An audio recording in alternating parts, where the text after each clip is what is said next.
नमस्कार दोस्तों, जय जोहार। मैं कौशल तिवारी और बिगिनियर संध्या में आपका स्वागत है। अच्छे दिन आएंगे का सपना दिखाते दिखाते मोदी सरकार अब विकसित भारत का सपना दिखाने में आमदा है।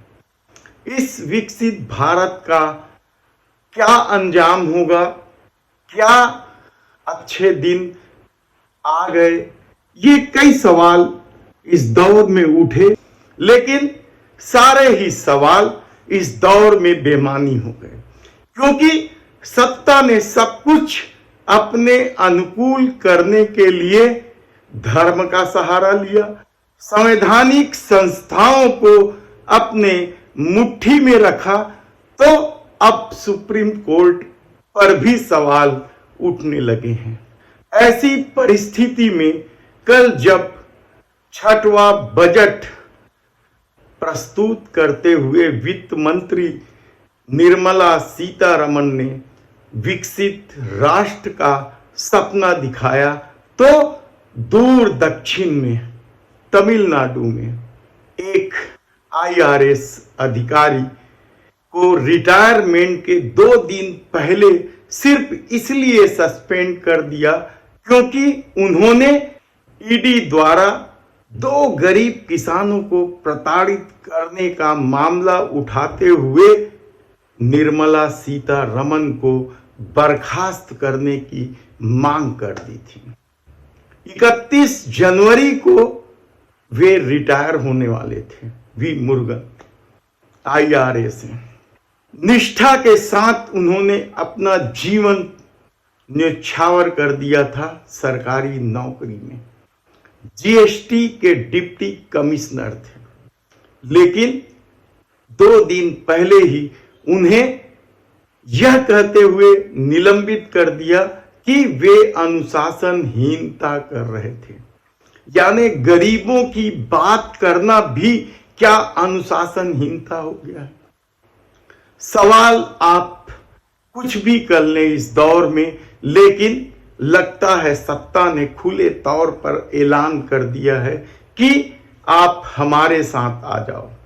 आप कितने भी भ्रष्ट हो, आप बलात्कारी हो, हत्यारे हो, आप बृजभूषण शरण सिंह हो या राम रहीम हो, आप हमारे साथ हो तो आप राम भक्त हो, धार्मिक व्यक्ति हो।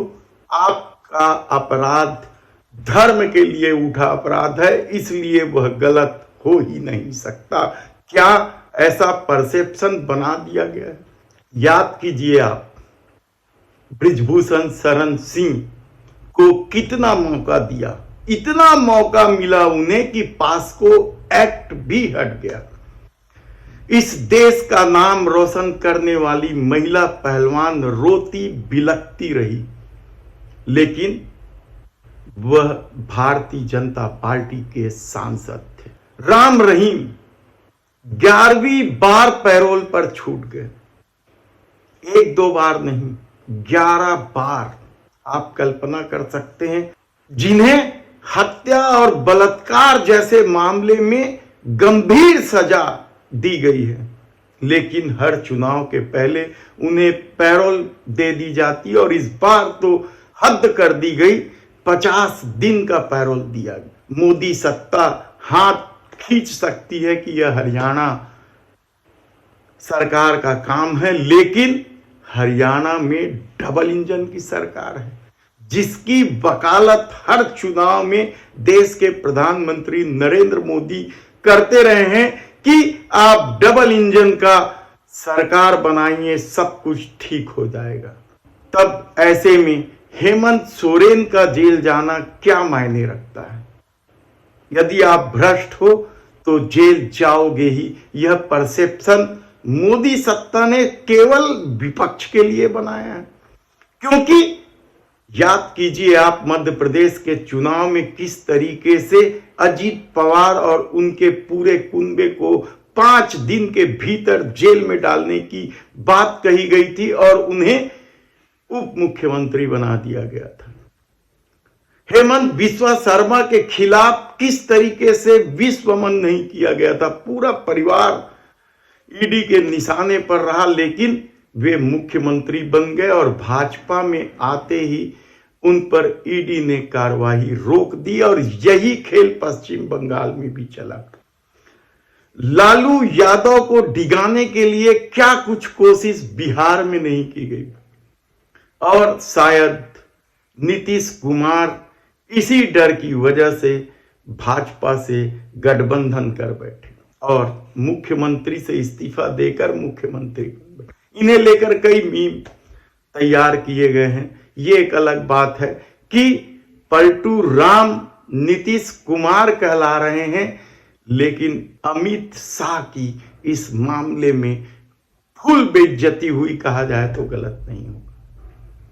ऐसे में ममता बनर्जी का इंडिया गठबंधन से किनारे होने की कोशिश या अखिलेश यादव का इंडिया गठबंधन से किनारे होने की कोशिश, आने वाले दिनों में शरद पवार भी इसी रास्ते पर चलेंगे, क्योंकि जब सत्ता ने यह ऐलान कर दिया है कि आप हमारे साथ खड़े हो जाओ या फिर कांग्रेस से किनारे कर लो, नहीं तो जेल चले जाओगे, और हेमंत सोरेन ने जेल जाना कबूल किया। लालू यादव भी अब तक जेल जाने को तैयार बैठे हैं। क्या अरविंद केजरीवाल और शरद पवार तैयार होंगे? यह एक बड़ा सवाल है, लेकिन सारी जांच एजेंसियां यदि हमारे इशारे पर काम करती है तो फिर न्याय अन्याय क्या मायने रखता है। ऐसे में राहुल गांधी जब बंगाल पहुंच गए हैं अपनी भारत जोड़ो न्याय यात्रा को लेकर, और खुलेआम उनकी यात्रा को बाधित वह सरकार कर रही है जो इंडिया गठबंधन का हिस्सा है, यानी ममता बनर्जी।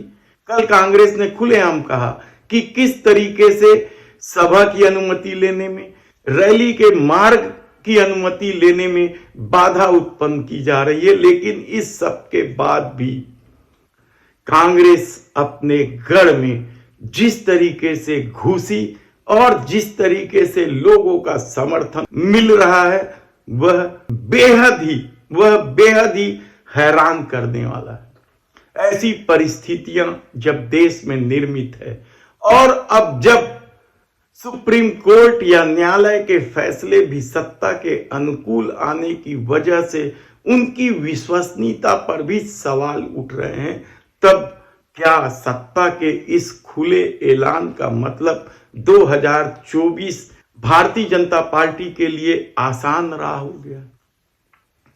राम मंदिर के आसरे तो सत्ता नहीं जीती जा सकती, यह भाजपा भी अच्छे तरीके से जानती है, या गुजरात लाबी भी अच्छे तरीके से जानती।